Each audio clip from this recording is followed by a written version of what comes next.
Hello friends, मैं हूं सतीश कुमार और आप देख रहे हैं सतीश एजुकेशन सेंटर। तो आइए आज हम देखते हैं अध्याय 3। तो नाम क्या है? भोजन संग्रह से उत्पादन तक। तो पिछले वीडियो में हमने अध्याय 1 और सेकंड हमने करा दिया है। तो वो भी बहुत अच्छा वीडियो है। तो उसे अगर वो वीडियो आपको अच्छा लगा हो तो लाइक करना, सब कमेंट्स करना और शेयर, प्लीज़ शेयर जरूर कर देना, ठीक है। तो आगे देखते हैं, इस अध्याय को हम पढ़ते हैं पार्ट 3, भोजन संग्रह से उत्पादन तक। तो संग्रह में इकट्ठा करने से और धान को उगाने तक, यानी भोजन को उगाने तक, ठीक है। तो आगे शुरू करते हैं।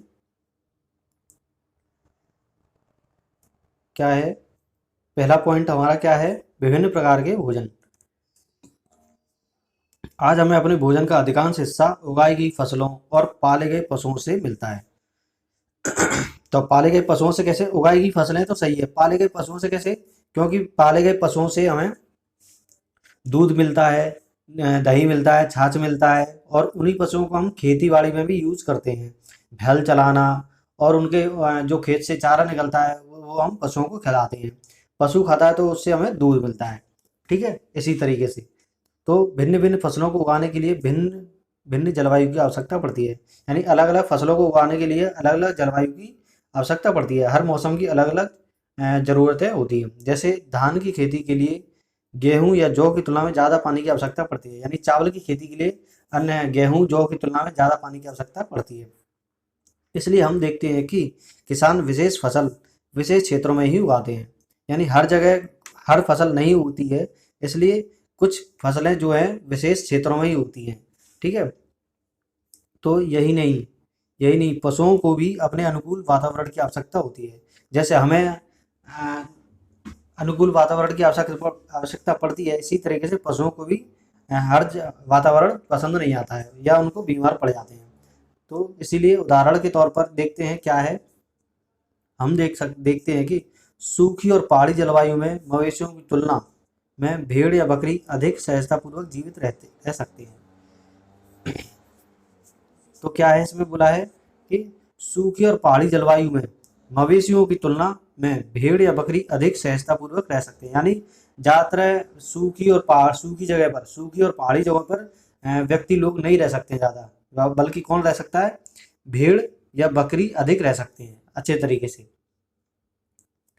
तो ठीक है, पर जैसा कि तुमने अध्याय 2 में पढ़ा है, स्त्री पुरुषों ने अपने भोजन का उत्पादन हमेशा नहीं किया। तो भोजन का उत्पादन हमेशा नहीं किया क्योंकि वो कुछ और भी मांस मछली ये भी खाते थे, ठीक है। आगे देखते हैं चैप्टर 2 गो। दूसरा पॉइंट, खेती और पशुपालन की शुरुआत। खेती और पशुपालन की शुरुआत देखते हैं, इसमें क्या है। अध्याय 2 में हमने पढ़ा कि दुनिया की जलवायु बदलती रहती है। तो दुनिया की जलवायु बदलती रहती है, साथ ही लोग जिन वनस्पति और पशुओं का भोजन के रूप में इस्तेमाल करते हैं, जिन वनस्पतियों यानी वनस्पति और जैसे पत्ता है, पालक है, तो इस तरीके से, और पशुओं का भोजन के रूप में इस्तेमाल करते हैं, वे भी बदलते रहे, ठीक है।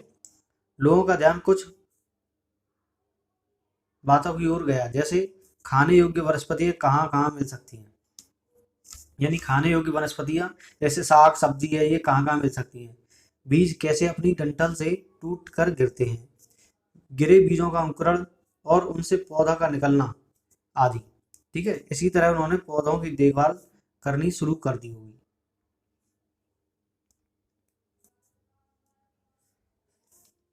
ठीक है, ताकि वे ठीक से बढ़ सकें।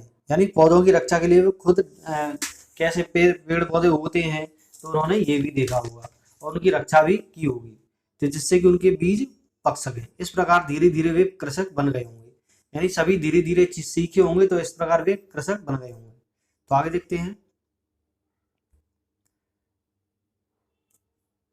ठीक है। इसी तरह लोगों ने अपने घरों के आसपास चारा रखकर जानवरों को आकर्षित कर उन्हें पालतू बनाया गया हुआ, ये काल्पनिक है, सब काल्पनिक है, क्योंकि जिससे कि हमें पता चलता है कि धीरे धीरे पुरातत्वविदों ने इस तरीके से इनको निकाला हुआ कि जैसे हम कोई चीज सीखते हैं तो धीरे धीरे सीखते हैं, उनको हर एक जानकारी के तौर पर, तो इन्होंने भी ऐसे ही किया होगा, ठीक है। तो इन्होंने क्या किया होगा, इसी तरह से लोगों ने अपने घरों के आसपास चारा रखकर जानवरों को आकर्षित कर उन्हें पालतू बनाया होगा। सबसे पहले जिस जंगली जानवर को पालतू बनाया गया वह कुत्ते का जंगली पूर्वज था। तो वह कुत्ता, यानी इसमें क्वेश्चन आ सकता है कि सबसे पहले हमने किस जानवर को पालतू बनाया, तो पालतू जानवरों में कौन है, कुत्ता। तो सबसे पहले हमने कुत्ते को पालतू बनाया था। धीरे धीरे लोग भेड़, बकरी, अब धीरे धीरे नंबर किसका आ रहा है, भेड़ का, बकरी का, गाय, सूअर जैसे जानवरों को हमने अपने घरों के नजदीक आने को उत्साहित करने लगे। ठीक है। अब धीरे धीरे ये, क्योंकि ये मांसाहारी ज्यादातर नहीं थे, मांसाहारी, ये शाकाहारी होते थे। ऐसे जानवर झुंड में रहते थे और ताकतवर घास, ज्यादातर घास खाते थे। तो ये वही है कि मांसाहारी ना होकर ये शाकाहारी होते थे, इसलिए लोग चारा डालते थे तो ये आकर खा लेते थे। बस इसी वजह से ये जानवर पल जाते थे। अक्सर लोग अन्य जंगली जानवरों के आक्रमण से इनकी सुरक्षा भी किया करते थे, और सुरक्षा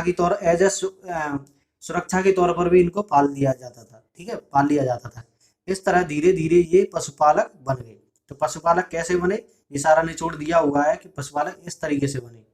ठीक है। तो पहले लोग रहने लगे, घास चारा डालने लगे, और धीरे धीरे जानवर आने लगे जो उनको खाना अच्छे लगने लगा। तो फिर उन्होंने जानवरों को पालना शुरू कर दिया। तो इस तरीके से ये पशुपालक बन गए। ठीक है, और बन गए होंगे। तो आगे बढ़ते हैं, बसने की प्रक्रिया।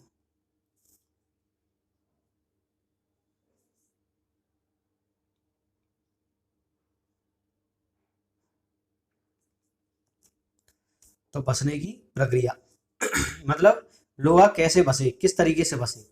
लोगों द्वारा पौधे उगाने और जानवरों की देखभाल करने को बसने की प्रक्रिया का नाम दिया गया है। लोगों द्वारा क्या, पौधे उगाने और जानवरों की देखभाल करने को बसने की प्रक्रिया क्या है, बसने की प्रक्रिया क्या है, लोगों द्वारा पौधे उगाने और जानवरों की देखभाल करने की प्रक्रिया को बसने की प्रक्रिया कहा जाता है। ठीक है। अपनाए गए पौधे या जानवर अक्सर जंगली पौधों तथा जानवरों से भिन्न होते हैं।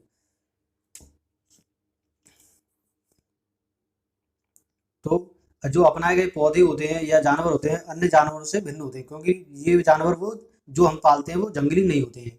इसकी वजह यह है कि बसने की प्रक्रिया की दिशा में अपनाए गए पौधों या जानवरों का लोग चयन करते हैं।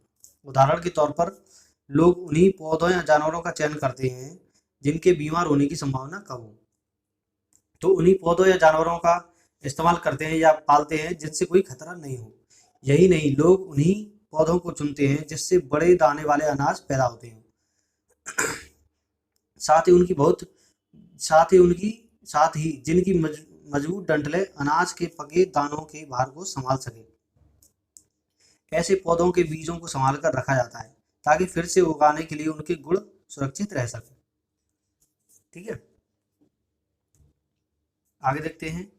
उन्हीं जानवरों को आगे प्रजनन के लिए चुना जाता है जो आमतौर पर अहिंसक होते हैं। तो अहिंसक मतलब हिंसक ना होना, मतलब जो ना किसी पर वार करते हैं और ना मांसाहारी होते हैं, ना किसी पर आक्रमण करते हैं। तो और उन्हीं जानवरों को आमतौर पर प्रजनन के लिए चुना जाता है और पालने के लिए चुना जाता है। इसलिए हम देखते हैं कि पाले गए जानवर तथा कृषि के लिए अपनाए गए पौधे जंगली जानवरों तथा पौधे से धीरे धीरे भिन्न होते गए।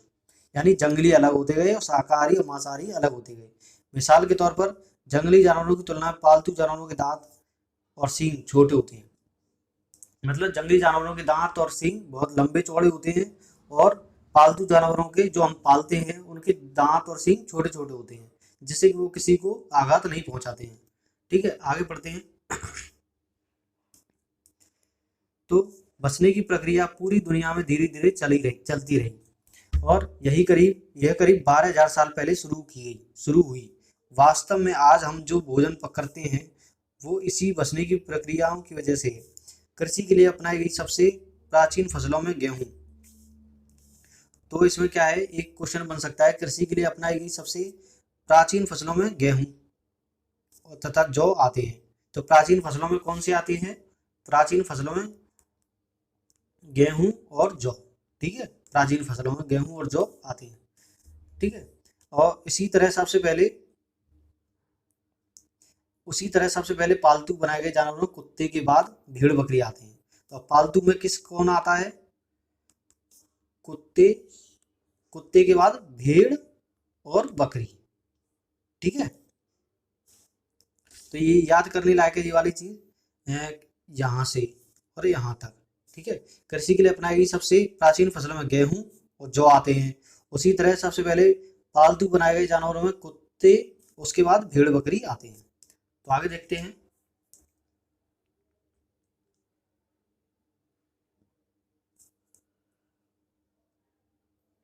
एक नवीन जीवन शैली, यानी एक नई जीवन शैली। तुम किसी भी पौधे के बीज को बो कर देखो,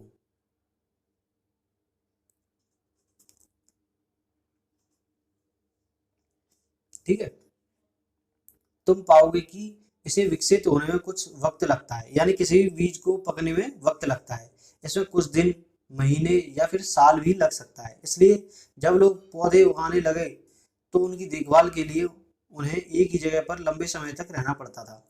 ठीक है, बीज बोने से लेकर फसलों के पकने तक पौधों की सिंचाई करने, खरपतवार हटाने, जानवरों और चिड़ियों को उनकी रक्षा सुरक्षा करने हेतु जैसे बहुत से काम शामिल होते थे। उनकी सुरक्षा करना, जैसे पौधों को हम किसी बीज को बो देते थे तो धीरे धीरे बड़े होते हैं, फिर उनको जानवरों से सुरक्षा करते हैं और खरपतवार करते हैं, मतलब उनमें जो नीचे बेकार बेकार पौधे उगे आते हैं उनको काटते हैं। ठीक है, और जानवर और चिड़ियों से उनकी सुरक्षा भी करते हैं। तो कई काम शामिल होते हैं। फिर उसके बाद कटाई के बाद फिर कटाई भी हो जाती है। फिर अनाज का उपयोग बहुत संभाल कर करना पड़ता है। जैसे अनाज का उपयोग पहले तो जीव बीज के रूप में, फिर खाद्य के रूप में भी होता है, उपहार के रूप में भी और भंडारण के लिए भी है। तो ये कई तरीके से इस्तेमाल होता है। ठीक है, आगे देखते हैं। तो अनाज को भोजन और बीज दोनों ही रूपों में बचाकर रखना आवश्यक था। यानी पहले भोजन भोजन में भी हम इसका इस्तेमाल करते हैं और अ, उत्पादन में भी इसका इस्तेमाल करते हैं, उगाने के लिए मतलब। इसलिए लोगों को इसके भंडारण की बात सोचनी पड़ेगी, क्योंकि ये वो खा ही लेंगे तो फिर वो बोएंगे क्या? बहुत से इलाकों में लोगों ने मिट्टी के बड़े बड़े बर्तन बनाए और टोकरियां बुनी या फिर जमीन में गड्ढा खोद दिया। इसके लिए भंडारण के लिए क्या क्या किया लोगों ने? तो मिट्टी के बड़े बड़े बर्तन बनाए, टोकरियां बनी या फिर जमीन में गड्ढे बनाए। ठीक है, आगे देखते हैं। तो आपको ये वीडियो अच्छी तरीके से समझ में आ रहा होगा। तो आगे क्या है? तो जानवर चलते फिरते खाद्य भंडारण, जानवर का है चलते फिरते खाद्य भंडारण। ठीक है, जानवर बच्चे देते हैं, ठीक है, जिससे उनकी संख्या बढ़ती है।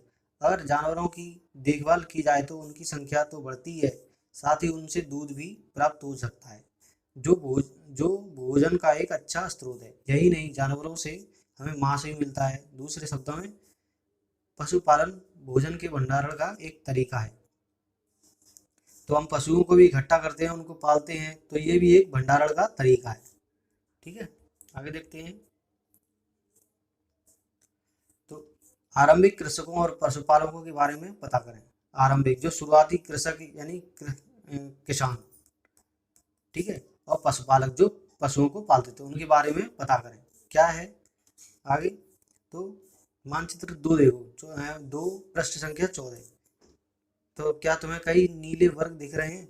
इनमें से प्रत्येक बिंदु उस जगह को दर्शाता है जहाँ पुरातत्वविदों को तो पहले हम देख लेते हैं।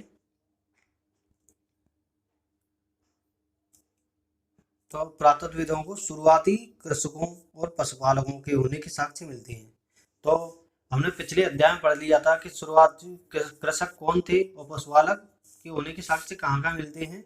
तो देखते हैं कौन सा वो था। मानचित्र 2 में पृष्ठ संख्या 14। मानचित्र 2 पृष्ठ संख्या 14।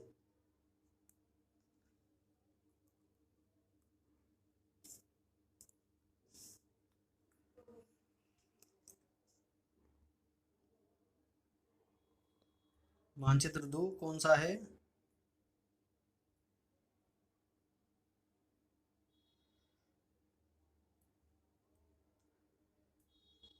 तो ये पिछले अध्याय में है। तो आगे देखते हैं, हम पढ़ते हैं। ठीक है। शुरुआती कृषकों और पशुपालकों के होने के साक्ष्य मिलते हैं। ये पूरे उपमहाद्वीप में पाए गए हैं। इनमें सबसे महत्वपूर्ण पश्चिमोत्तर क्षेत्र में, यानी ये हमारा उत्तर, दक्षिण, पूर्व, पश्चिम। तो पश्चिम उत्तर, ये पश्चिम उत्तर, ये पश्चिम उत्तर यानी ये वाला हिस्सा। ठीक है। तो इसमें क्या बताया गया है, सबसे महत्वपूर्ण पश्चिमोत्तर क्षेत्र में क्या मिलता है, कृषक और पशुपालक। ठीक है। आधुनिक कश्मीर में, यानी पश्चिमोत्तर दिशाओं कोण में आधुनिक कश्मीर है, जो जम्मू कश्मीर है उसमें, और पूर्वी तथा दक्षिणी भारत में पाए गए हैं। पूर्वी तथा दक्षिण भारत में पाए गए हैं। ठीक है। तो ये है पूर्व, तो ये, और दक्षिण ये, और ये है पश्चिम उत्तर भारत। ठीक है। तो यहाँ पर कौन पाए गए हैं, पूर्व, दक्षिण और पश्चिम उत्तर में कृषक और पशुपालकों के होने के साक्ष्य मिलते हैं। ठीक है। वास्तव में ये निर्दिष्ट स्थान कृषकों और पशुपालकों की बस्तियां थी। तो ये कौन से स्थान थे, कृषक और पशुपालकों की बस्तियां थी या नहीं, इसे जांचने के लिए वैज्ञानिक खुदाई में मिले पौधों और पशुओं की हड्डियों के नमूनों का अध्ययन करते हैं कि वो साक्ष्य प्रूफ थे या नहीं।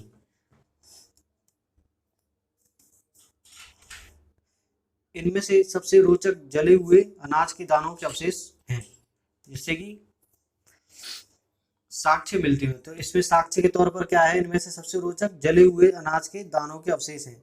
ऐसा लगता है कि ये गलती से या फिर जानबूझकर जलाए गए होंगे। वैज्ञानिक इन अनाज के दानों की पहचान कर सकते हैं। इस तरह हमें पता चलता है कि इस उपमहाद्वीप के विभिन्न भागों में बहुत सारी फसलें उगाई जाती रही होंगी। वैज्ञानिक विभिन्न जानवरों की हड्डियों का भी पहचान सकते हैं। तो वैज्ञानिक विभिन्न प्रकार की हड्डियों को भी पहचान सकते हैं। आगे देखते हैं। तो नीचे की तालिका से तुम्हें जान सकते हो कहाँ कहाँ अनाजों और पालतू जानवरों के हड्डियों के अवशेष मिलते हैं। तो ये एक चैप्टर है, इसको एक देख लेते हैं। ठीक है। ये है अनाज और हड्डियां। ये वाला कॉलम जो है अनाज और हड्डियों का है, और ये वाला कॉलम है पुरास्थल, मतलब जहां पर ये चीजें मिलती हैं। तो देखते हैं। अनाज और हड्डियां, गेहूं, जौ, भेड़, बकरी, मवेशी। ये कहाँ पर मिलते थे, गेहूं, जौ, भेड़, बकरी, मवेशी, मेहरगढ़ यानी आधुनिक पाकिस्तान। मेहरगढ़ यानी ये आज जो मेहरगढ़, इसमें पुराना जो मेहरगढ़ लिखा हुआ है आज का पाकिस्तान है। ठीक है। तो पाकिस्तान में क्या क्या मिलता है, गेहूं, गेहूं, जौ, भेड़, बकरी, गेहूं, जौ, भेड़, बकरी और मवेशी। ये 4-5 चीजें मिलती हैं मेहरगढ़ यानी आज का पाकिस्तान। और फिर आगे बढ़ते हैं। चावल कहाँ मिलते हैं, चावल, जानवरों की हड्डियां के टुकड़े। चावल और जानवरों की हड्डियों के टुकड़े कहाँ मिलते हैं, कोल्डिहवा यानी आधुनिक उत्तर प्रदेश में। उत्तर प्रदेश किसे कहते हैं, कोल्डिहवा को, पहले इसको कोल्डिहवा कहते थे। ठीक है। आधुनिक उत्तर प्रदेश में क्या मिलता है, जानवर और चावल और जानवरों की हड्डियां। चावल, मवेशी, मिट्टी पर खुरों के निशान कहाँ पर मिलते हैं, महागढ़ा, आधुनिक उत्तर प्रदेश, महागढ़ा। गेहूं और दलहन कहाँ मिलते हैं, गुफ्रकाल, आधुनिक कश्मीर। गुफ्रकाल यानी अब जो है वो कश्मीर है, गुफ्रकाल। ठीक है। और गेहूं, दलहन, कुत्ते, मवेशी, भैंस, भेड़, बकरी, ये कहाँ मिलते हैं, बुरजोम यानी आधुनिक कश्मीर में। ठीक है। तो ये मैप ध्यान से देख लेना। और गेहूं, हरे चने, जौ, भैंस, चिरांद यानी आधुनिक बिहार। चिरांद, आधुनिक बिहार जो है, अब तो बिहार है, पहले इसको चिरांद बोलते थे। ठीक है। ज्वार, बाजरा, मवेशी, भेड़, बकरी, सुअर, हुल्लूर यानी आधुनिक उत्तर प्रदेश में। काला चना, ज्वार, बाजरा, मवेशी, सुअर, भेड़ कहाँ पर है, पय्यमपल्ली, आधुनिक आंध्र प्रदेश में। जिन जगहों पर आज अनाज हड्डियों के अवशेष मिले हैं उनमें से सिर्फ कुछ ही हैं। आगे देखते हैं।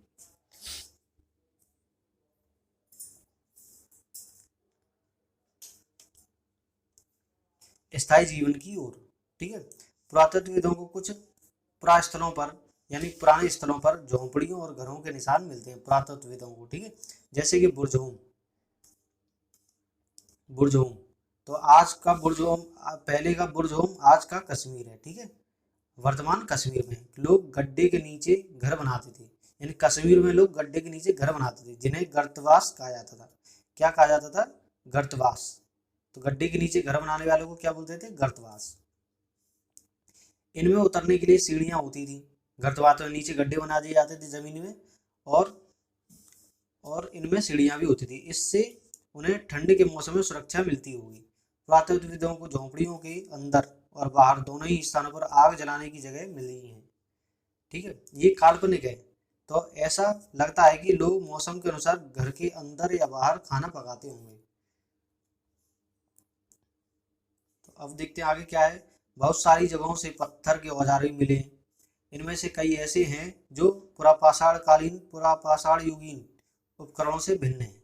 यानी पुरापाषाण युग के औजार और यहाँ अब के जो औजार है उनमें से भिन्न है, इसलिए इन्हें नवपाषाण युग का माना गया है। इनमें से औजार भी हैं जिनकी धार को और अधिक पैना करने के लिए उन पर पॉलिश चढ़ाई जाती थी।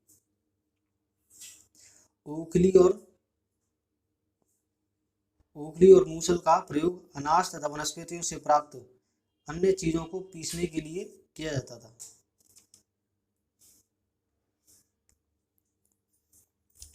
तो ओखली और मूसल का प्रयोग अनाज तथा वनस्पतियों से प्राप्त अन्य चीजों को पीसने के लिए किया जाता था। आज हजारों साल बाद भी ओखली और मूसल का प्रयोग अनाज पीसने के लिए किया जाता है।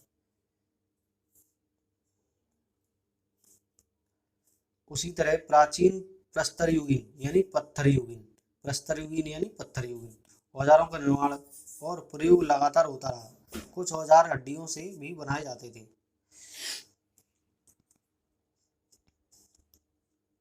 तो ये है कुछ औजार, पत्थर वाले औजार हैं ये।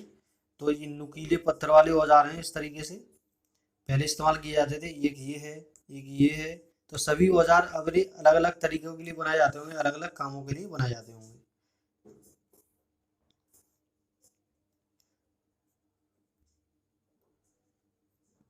ठीक है, आगे बढ़ते हैं। नवपाषाण युग के प्रस्थलों से कई प्रकार के मिट्टी के बर्तन मिले हैं। नवपाषाण युग में कभी कभी इन पर अलंकरण भी किया जाता था और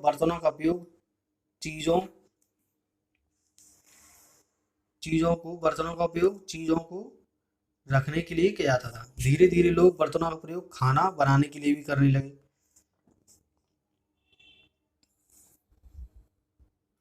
तो बर्तनों का उपयोग पहले रखने के लिए किया जाता था, धीरे धीरे लोग बर्तनों का प्रयोग खाना बनाने के लिए भी करने लगे। चावल, गेहूं तथा दलहन जैसे अनाज अब आहार का महत्वपूर्ण हिस्सा बन गए हैं।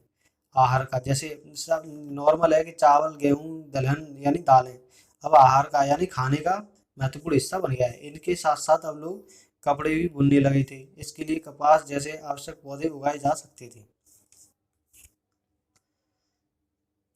तो आगे क्या है। क्या ये परिवर्तन हर जगह एक साथ ही आए होंगे? ऐसी बात नहीं है। एक तरफ जहाँ कई एक तरफ जहाँ कई जगहों पर स्त्री पुरुष शिकार और भोजन संग्रह करने का काम कर रहे थे, तो वहीं अन्य लोगों ने हजारों सालों के दरमियान धीरे धीरे खेती और पशुपालन को अपना अपना लिया। बहुत जगह लोग मौसम के मुताबिक बदल बदल कर अपनी जीविका चलाया करते थे।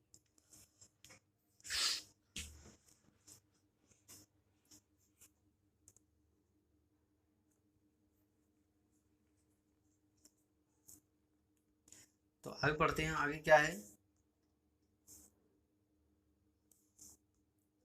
अन्य रीति रिवाज। पुरातत्वविद बहुत स्पष्ट रूप से इस बारे में कुछ नहीं कह सकते। विद्वानों ने ऐसे किसानों का अध्ययन किया है जिनमें प्राय कृषक और पशुपालक समूह में रहते हैं। कृषक यानी किसान और पशुपालक समूह में रहते हैं। तो विद्वानों पुरातत्वविदों ने ये ऐसा पक्के से स्पष्ट नहीं किया है, जिन्हें जनजाति कहते हैं। तो पशुपालक और प्लस कृषक साथ में रहते हैं, तो इनको क्या बोलते हैं? जनजाति। ठीक है, तो आगे देखते हैं। जिन्हें जनजाति कहते हैं, कृषक और पशुपालन के समूह में रहते हैं, उन्हें जनजाति कहते हैं। विद्वानों ने पाया कि ये लोग कुछ ऐसे रीति रिवाजों को मानते हैं जो संभवतः पहले से ही प्रचलित रहे हैं। तो जनजाति क्या है देखते हैं।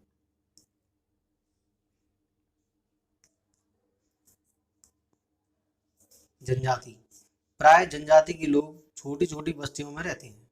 ठीक है, ज्यादातर परिवार एक दूसरे से संबंधित होते हैं और इस तरह के परिवारों के समूह मिलकर जनजाति का निर्माण करते हैं। तो जनजाति कैसी होती है? छोटी छोटी बस्तियों में रहते हैं, ज्यादातर परिवार एक दूसरे से संबंधित होते हैं और इस तरह के परिवारों के समूह मिलकर जनजाति का निर्माण करते हैं। तो पढ़ते हैं आगे क्या है।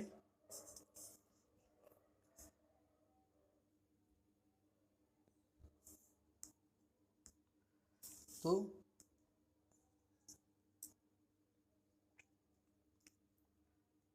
जनजाति के सदस्य शिकार, भोजन संग्रह, खेती, पशुपालक और मछली पकड़ने जैसे पेशे अपनाते थे। तो क्या क्या पेशे अपनाते थे? शिकार करना, भोजन संग्रह करना, खेती करना, पशुपालन करना और मछली पकड़ने जैसे पेशे अपनाते थे। अक्सर महिलाएं खेती का सारा काम करती थी। महिलाएं तो खेती का सारा काम करती हैं। इनमें से जमीन तैयार कर बीज बोने, पौधे की देखभाल करने से लेकर फसल काटने तक का काम शामिल है। तो ये सब काम किसमें? खेती के काम में शामिल होते हैं कि बीज बोना, फसल काटना, पौधे की देखभाल करना। बच्चे पौधों की देखभाल करते हैं और चिड़ियों और जानवरों को दूर भगाते हैं ताकि वे पौधों और फसलों को नुकसान न पहुंचाएं। महिलाएं फसल दावकर अनाज कूटती पीसती हैं। यानी जब अनाज घर पे आ जाता है तो उसके बाद महिला अनाज को कूटती हैं, पीसती हैं। पुरुष आमतौर पर पशुओं के बड़े बड़े झुंडों को चराते हैं, जबकि बच्चे छोटे झुंडों को चराते हैं, यानी पशुओं को, और पुरुष बड़े बड़े जानवरों को चराते हैं। यहाँ जानवरों की सफाई तथा दूध निकालने का काम स्त्री पुरुष दोनों मिलकर करते हैं। इसी उसी तरह दोनों मिलकर बर्तन बनाने, टोकरियाँ बुनने, औजार और झोपड़ियाँ बनाने का काम साथ साथ करते हैं। गाना, नाच और घरों की सजावट उनकी जिंदगी का एक अहम हिस्सा है। ठीक है, यहाँ तक आपको समझ में आ गया होगा अच्छे तरीके से। तो आगे देखते हैं। कुछ व्यक्तियों को नेता मान लिया जाता है उन्हीं जनजातियों में से। वे अनुभवी, वृद्ध और नौजवान योद्धा या फिर पुरोहित हो सकते हैं। तो जो नेता मान लिया जाता है तो वो अनुभवी, वृद्ध भी हो सकता है व्यक्ति, नौजवान योद्धा या फिर पुरोहित हो सकते हैं। वयस्क महिलाओं को भी उनके ज्ञान तथा अनुभव के लिए विशिष्ट सम्मान दिया जाता है। वयस्क महिलाओं को जनजातियों की सांस्कृतिक परंपराएं बहुत समृद्ध तथा विशिष्ट होती हैं।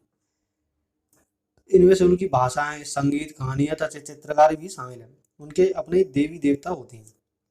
जमीन, जंगल, घास के मैदान तथा पानी पूरे कुनबे की संपत्ति मानी जाती है।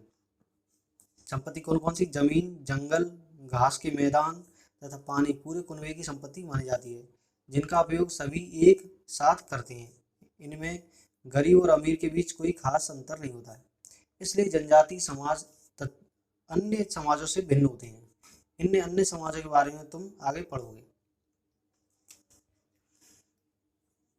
ठीक है, अब आगे बढ़ते हैं। क्या है? सूक्ष्म निरीक्षण। क्या है? पहल का मेहरगढ़ में जीवन मृत्यु। तो पृष्ठ 14 पिछले अध्याय में पाठ 2 में मानचित्र 2 में मेहरगढ़ ढूंढो। मेहरगढ़ है उसमें। यह ईरान जाने वाले सबसे महत्वपूर्ण रास्ते बोलन दर्रे। तो ईरान जाने वाले सबसे महत्वपूर्ण रास्ता कौन सा है? ईरान जाने वाले सबसे महत्वपूर्ण रास्ते बोलन दर्रे के पास एक हरा भरा समतल स्थान है। मेहरगढ़ संभवतः वह स्थान है जहाँ के स्त्री पुरुषों ने इस इलाके में सबसे पहले गेहूं, जौ उगाना और भेड़ बकरी पालना शुरू किया। तो ये कहाँ पर है? बोलन दर्रे के पास। मेहरगढ़ बोलन दर्रे के पास। ठीक है, तो यहाँ पर क्या हुआ था कि जहाँ के स्त्री पुरुषों ने इस इलाके में सबसे पहले गेहूं, जौ उगाना और भेड़ बकरी पालना शुरू किया। मेहरगढ़ में सबसे पहले।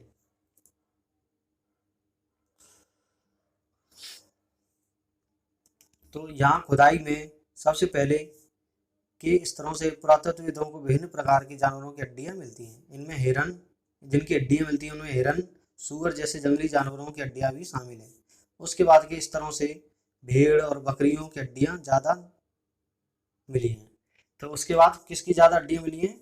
भेड़ और बकरियों की हड्डियां ज़्यादा मिली हैं। उसके ऊपर ज़्यादातर मवेशियों की ही हड्डियां मिली हैं।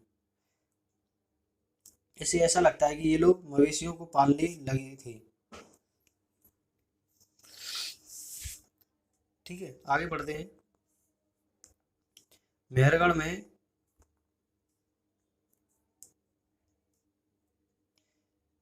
में इसके अलावा चौकोर तथा आयताकार घरों के अवशेष भी मिले हैं। प्रत्येक घर में 4 या उससे ज़्यादा कमरे होते हैं, तो जिनमें से कुछ संभवतः भंडारण के काम आते हैं। तो प्रत्येक घर में 4 या उससे ज़्यादा कमरे होते थे। ठीक है, आगे बढ़ते हैं।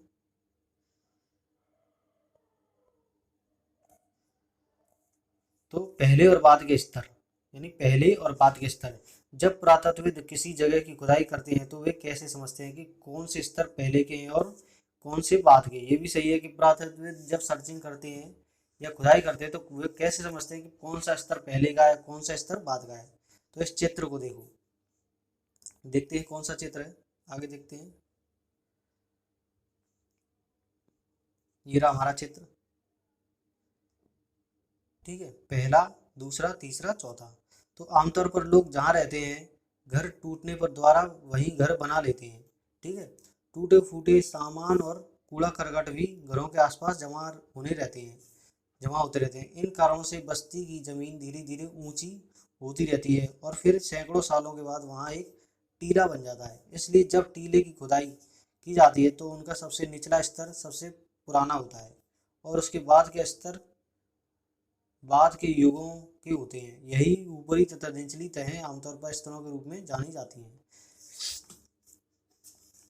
ठीक है। तो इसमें क्या है, मैं गौर से बता दूं एक बार कि कैसे पता करते होंगे ये पहले है ये दूसरा है। तो सबसे पहले यहाँ पर लोग बाग यहाँ रहते होंगे इस चौथे वाले में सबसे पहले। अब ये यहाँ मकान है, यहाँ मकान टूटने के बाद ये इसी के ऊपर फिर दोबारा चढ़ा देते हैं, फिर यहाँ मकान बना लेते हैं टूटने के बाद। अब ये पूरा टूटने के बाद इसके ऊपर फिर आ जाते हैं और यहाँ मकान बना लेते हैं, ये इतने ऊंचे हो गए। फिर इसे टूटने के बाद ये यहाँ मकान बना लेते हैं इसके ऊपर, ये एक तरीके से टीला बन जाता है, ठीक है। तो इसी से मालूम पड़ता है कि लोग बाग। अब आगे क्या है, मृत्यु के बाद सामान्यतः मृतक के सगे संबंधी उसके प्रति सम्मान जताते हैं। लोगों की आस्था है कि मृत्यु के बाद भी जीवन होता है, इसलिए कब्रों में मृतकों के साथ कुछ सामान भी रखे जाते थे। कब्रों में सामान रखे जाते थे। मेहरगढ़ में ऐसी कई कब्रें मिलती हैं तो उनके साथ सामान रखते थे। एक कब्र में एक मृतक के साथ एक बकरी को भी दफनाया गया था। संभवतः इसके परलोक में मृतक के खाने के लिए रखा गया होगा, ऐसा अनुमानित है कि ऐसा काल्पनिक है कि मृतक के साथ बकरी रख देते थे जिससे कि मृतक के खाने के लिए रखा गया होगा। तो इसमें काल्पनिक चीजें होती हैं जी इसमें। तो मेहरगढ़ का चित्र ये रहा, तो इसके साथ ये इंसान है, इसके साथ ये बकरियां हैं साथ में। तो आगे देखते हैं।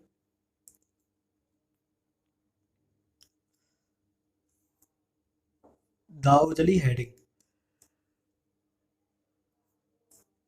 दाऊदली हेडिंग ढूंढो। मानचित्र 2 में है पृष्ठ 14। यह पुरास्थल चीन और म्यांमार की ओर जाने वाले रास्ते में। दाऊदली कहाँ पर है, दाऊदली यह पुरास्थल चीन और म्यांमार की ओर जाने वाले रास्ते में ब्रह्मपुत्र की घाटी की एक पहाड़ी पर है। यह खरल और मूसल जैसे पत्थरों के उपकरण मिलते हैं, खरल और मूसल जैसे पत्थरों के उपकरण मिलते हैं। इससे पता चलता है कि यहाँ लोग भोजन के लिए अनाज उगाते थे। साथ ही यहाँ से जेडाइट पत्थर भी मिलता है। संभवतः यह पत्थर चीन से आया होगा। इसके अतिरिक्त इस प्रस्थल से काष्ठाश्म अति प्राचीन लकड़ी जो सख्त होकर पत्थर बन गई है। तो क्या है, संभवतः यह पत्थर चीन से आया होगा क्योंकि इसके अतिरिक्त प्रस्थल से काष्ठाश्म, काष्ठाश्म क्या है, अति प्राचीन लकड़ी जो सख्त होकर पत्थर बन गई है। कि औजार और बर्तन भी मिलते हैं, ठीक है। आगे देखते हैं। नवपाषाणी युग के सबसे प्रसिद्ध पुरास्थलों में एक चताल युग तुर्की में है। यहाँ दूर दराज स्थानों से कई चीजें लाई जाती थी और उनका उपयोग किया जाता था, जैसे सीरिया से लाया गया चकमक पत्थर, लाल सागर की कौड़ियाँ तथा भूमध्य सागर की सीपियाँ। ध्यान रहे कि उस समय तक पहिए वाले वाहन का विकसित नहीं हुआ था। लोग सामान खुद या जानवरों की पीठ पर लाद कर ले जाया करते थे। तो आगे देखते हैं, आगे क्या है, आगे ये अभ्यास पुस्तिका है। तो अभी आज हमारे यहाँ 3 चैप्टर पूरे कंप्लीट हो गए हैं। तो हम अभ्यास पुस्तिका एक संडे को हम अभ्यास पुस्तिका को जितने चैप्टर हो जाया करेंगे तो उस पूरे अभ्यास पुस्तिका के पूरे चैप्टर के अभ्यास पुस्तिका को हम कंप्लीट कर दिया करेंगे, ठीक है। आज के लिए धन्यवाद।